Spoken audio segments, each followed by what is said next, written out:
Good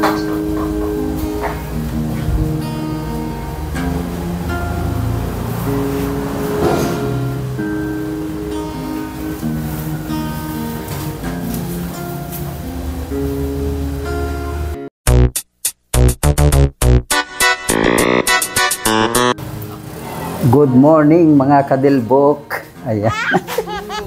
Andito na naman tayo sa ating munting workshop dito sa may garahe.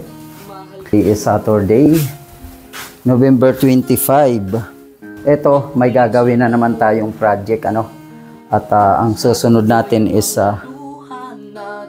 shurak pa rin, pero bubuuin natin tapos isalpak natin.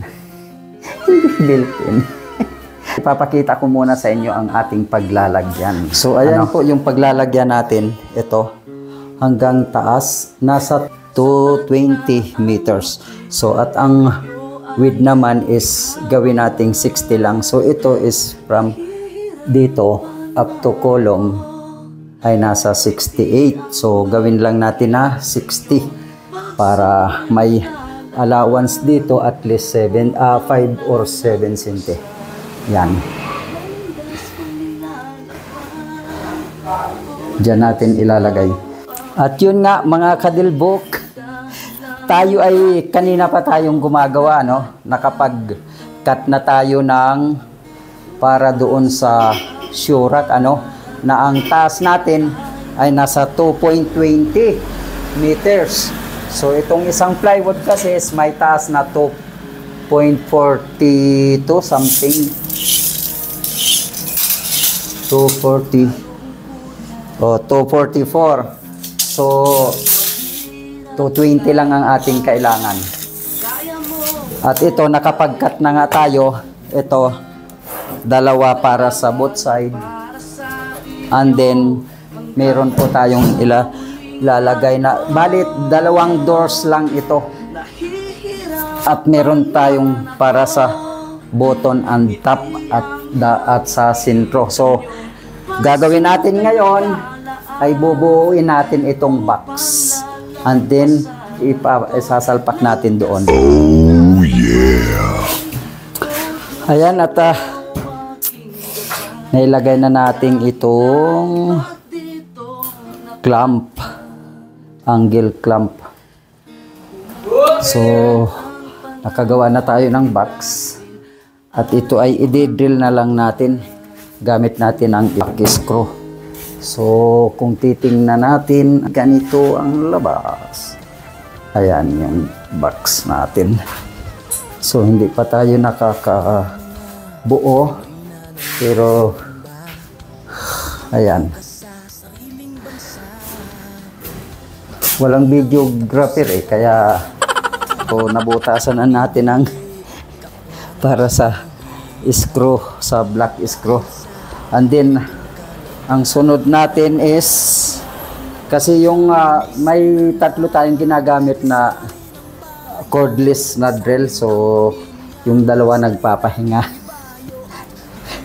So papalit-palit muna tayo ng drill bit. Ang susunod, papalitan natin ito ng para sa screw, para yung screw ay maitago, hindi lumabas, para pag magmasilya at least nasa loob. Yan, eto.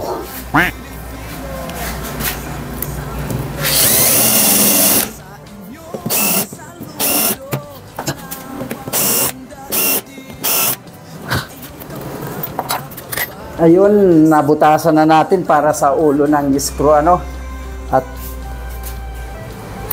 lalagyan na natin ng black screw. So nagpalit na naman tayo.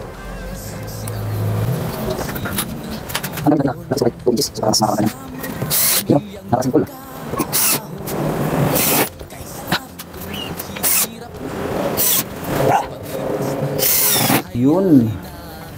Nakatapos na tayo ng isang angle. Next is doon sa dulo. At syempre tatanggalin na natin ito.